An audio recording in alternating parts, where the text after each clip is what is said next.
ಹೀಗೆ ರಾಜ್ಯ ಕಾಂಗ್ರೆಸ್ ಕೇಂದ್ರದ ವಿರುದ್ಧವಾಗಿ ಪ್ರತಿಭಟನೆ ನಡೆಸ್ತಾ ಇದ್ರೆ ಅಬಕಾರಿ ಇಲಾಖೆಯಲ್ಲಿನ ಭ್ರಷ್ಟಾಚಾರವನ್ನೇ ಅಸ್ತ್ರ ಮಾಡಿಕೊಂಡು ಈ ಜೆಡಿಎಸ್ ಹಾಗೆ ಬಿಜೆಪಿ ರಾಜ್ಯ ಸರ್ಕಾರದ ವಿರುದ್ಧವಾಗಿ ಸದನದ ಒಳಗೂ ಹಾಗೆ ಸದನದ ಹೊರಗೂ ಪ್ರತಿಭಟನೆಯನ್ನ ನಡೆಸಿ ದೊಡ್ಡ ಸಮರವನ್ನ ಸಾರಿವೆ.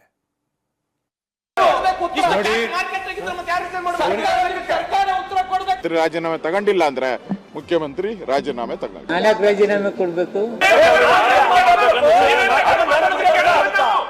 ನಾನೇನು ಮಾತಾಡ್ಬೇಕು ಅಂತ ನೀವ್ ಹೇಳ್ಬೇಕಾಗಿಲ್ಲ.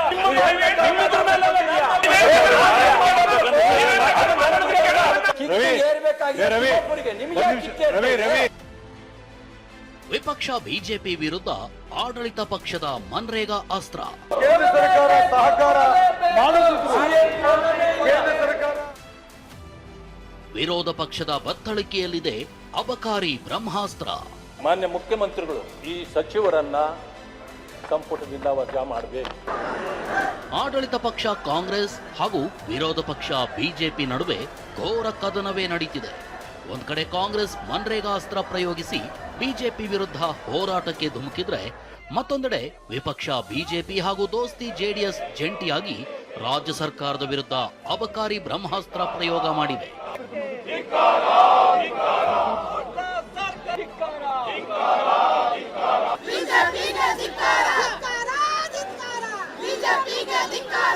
ಎಸ್, ಅಬಕಾರಿ ಇಲಾಖೆಯಲ್ಲಿ ನಡೆದಿದೆ ಎನ್ನಲಾಗ್ತಿರೋ ಲಂಚಾವತಾರವನ್ನೇ ಸರ್ಕಾರದ ವಿರುದ್ಧ ಹೋರಾಟಕ್ಕೆ ಬಿಜೆಪಿ ಅಸ್ತ್ರವನ್ನಾಗಿಸಿಕೊಂಡಿದೆ. ಸದನದ ಒಳಗೆ ಮತ್ತು ಹೊರಗೆ ಪ್ರತಿಭಟನೆ ನಡೆಸಿದ ಬಿಜೆಪಿ ಮತ್ತು ಜೆಡಿಎಸ್ ನಾಯಕರು ಸರ್ಕಾರಕ್ಕೆ ಬಿಸಿ ಮುಟ್ಟಿಸೋ ಕೆಲಸ ಮಾಡಿದ್ರು. ಅಬಕಾರಿ ಸಚಿವರು ರಾಜೀನಾಮೆ ಕೊಡಲೇಬೇಕು ಅಂತ ಆಗ್ರಹಿಸಿದ್ರು.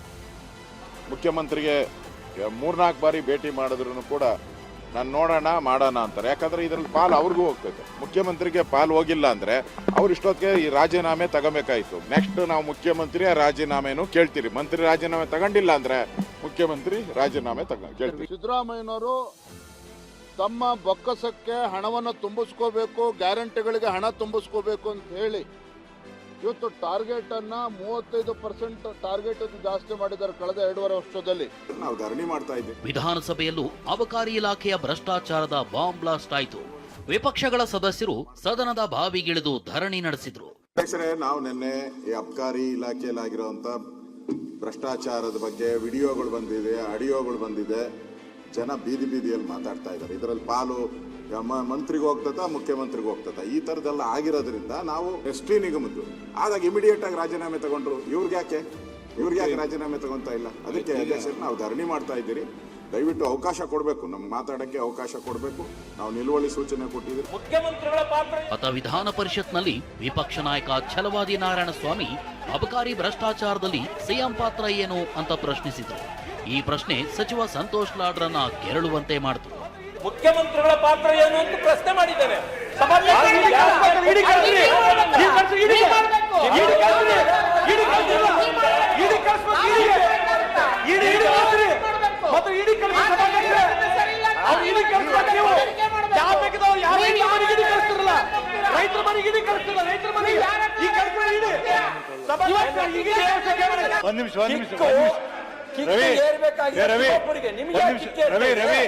ನಾನೇನು ಮಾತಾಡ್ಬೇಕು ಅಂತ ನೀವ್ ಹೇಳ್ಬೇಕಾಗಿಲ್ಲ.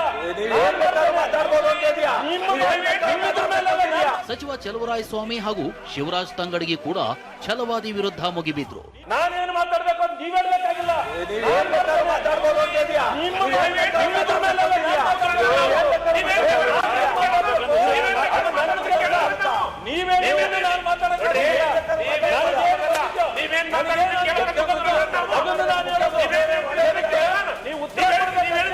ತಿಮ್ಮಾಪುರ್ ಅವರನ್ನ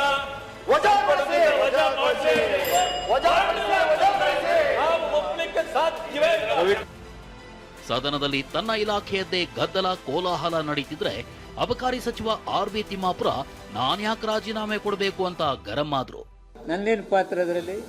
ನಾನ್ಯಾಕೆ ರಾಜೀನಾಮೆ ಕೊಡಬೇಕು?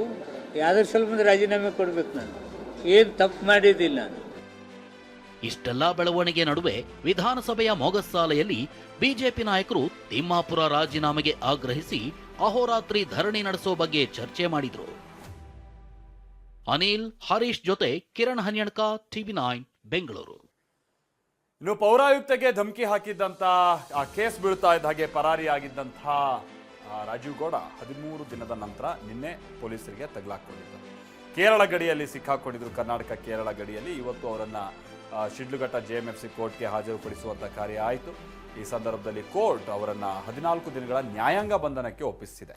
ಸೊ ಇವರನ್ನ 4 ದಿನಗಳ ಕಾಲ ಪೊಲೀಸ್ ಕಸ್ಟಡಿ ಕೊಡಬೇಕು ಅಂತ ಪೊಲೀಸರು ಮಾಡಿದಂಥ ಮನವಿಯನ್ನು ಕೋರ್ಟ್ ರಿಜೆಕ್ಟ್ ಮಾಡಿ 14 ದಿನಗಳ ನ್ಯಾಯಾಂಗ ಬಂಧನಕ್ಕೆ ಒಪ್ಪಿಸಿದೆ. ಮತ್ತೊಂದು ಕಡೆ ಇವರ ಮಧ್ಯಂತರ ಜಾಮೀನು ಅರ್ಜಿಯನ್ನು ಕೂಡ ಕೋರ್ಟ್ ವಜಾಗೊಳಿಸಿದೆ. ಇಂಟ್ರಿಮ್ ಬೇಲ್ ಕೊಡೋಕೆ ಸಾಧ್ಯ ಇಲ್ಲ ಅಂತ. ಹೀಗಾಗಿ ರೆಗ್ಯುಲರ್ ಬೇಲ್ಗೆ ಸಂಬಂಧಪಟ್ಟಾಗಿನ ವಿಚಾರಣೆ ನಾಳೆಯಿಂದಲೇ ನಡೆಯುತ್ತೆ ಅನ್ನೋದು ಗೊತ್ತಾಗ್ತಾ ಇದೆ.